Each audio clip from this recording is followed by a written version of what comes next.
ज़माना आज भी कुरान से ही फैज़ पाएगा, ज़माना आज भी कुरान ही से फैज़ पाएगा। बुझेगी ज़ुल्मते शब और ये सूरज जगमगाएगा।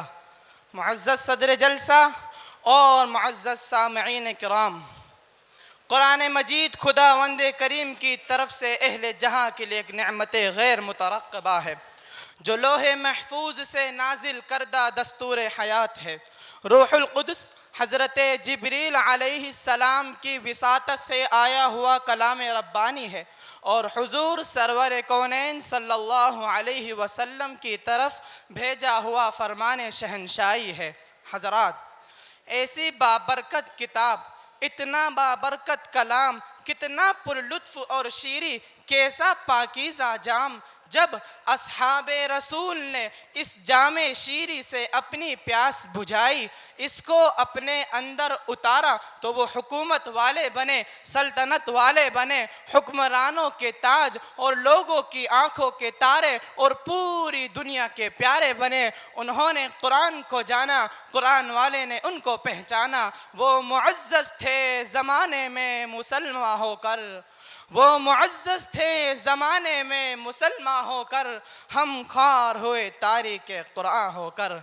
ए ईमान व यकीन और कुरान के दावेदार मुसलमानों, आओ ज़रा अपने दिल का मुहासबा करो, मन की नगरी में सैर करो और देखो कि हमने कुरान करीम को कितनी अहमियत दी, कितना बरता, कितना उसका पासो लिहाज किया। जिस कुरान को और जिस कलाम रहमान को हुजूर सरवर कौनैन सल्लल्लाहु अलैहि वसल्लम ने मार खाकर, वतन छुड़वा कर, दांत टुटवा कर घर घर पहुंचाया था, एक एक को सुनाया था, जिसकी इशाअत पर फूल जैसे जिस्म नाज़नीन को लहू लुहान कराया था, ऐसी कर्बनाक, दर्दनाक और अज़ियतनाक सजाएं बर्दाश्त की थी कि जिसकी समाअत ही से दिल कांप जाते हैं।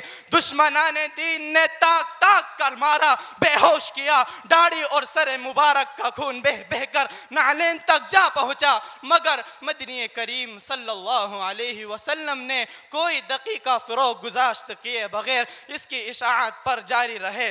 लेकिन अफसोस कि आज वही कुरान गुर्बत में है, मुसाफरत व अजनबियत में है, वीरान ताकों में पड़ा हुआ है, बल्कि बजुबाने हाल हमसे मुखातिब है और यूँ कह रहा है, ए कुरान को अपना कहने वालों, मेरी बरकतों की हुसूल की ललचाने वालों, आओ ज़रा मेरी हालत ज़ार पर गौर करो, मुझसे दूरी पर गौर करो, अक्ले रसा के दरीचों से मेरी शिकस्तगी को तो देखो, नज़ारा करो मेरे फटे पुराने जुज़दानों का, नज़ारा करो मुझ पर जमे हुए धुएं और अटे हुए गर्दो गुबार और मेल का। मुझको छड़ा रखा है ताकों और काशानों पर, जिंदगी बीत गई मगर घर में किसी ने मुझको खोल कर देखने भी गवारा ना किया। मुसलमानों, तुमने मुझसे मुंह मोड़ लिया, आंखें फेर ली, तुमने बेवफाई की, तुम बड़े गद्दार निकले, हद हो गई तुम्हारी कसावत कल्बी की। बजाय सीनों में महफूज करने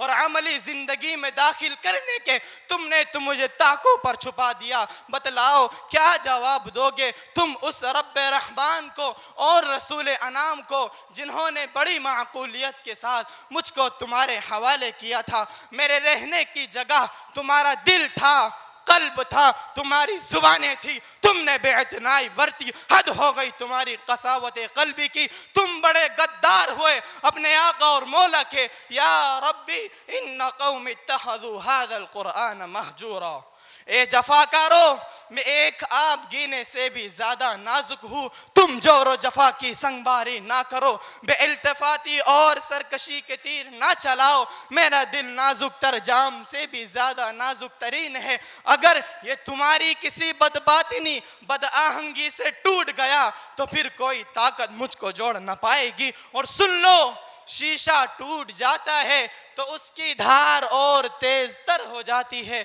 मुझको बतलाओ उस तेज धार से कैसे बच पाओगे, लिहाजा आओ एक मर्तबा मुझको अपना लो, मेरी नूरानियत से कल्बो जिगर को रोशन और मुनव्वर कर लो, फिर तुम देखोगे कि दुनिया बहारे नौ से आरास्ता होगी, उसके गुंचों फूलों गुलबूटों में वो महक होगी कि जिससे एक जहां मुअत्तर होगा। जिसे फजूल समझकर बुझा दिया तुमने, जिसे फजूल समझकर बुझा दिया तुमने, वही चराग जलाओ तो रोशनी होगी। व आखिर दावाना अनिल हम्दुलिल्लाहि रब्बिल आलमीन।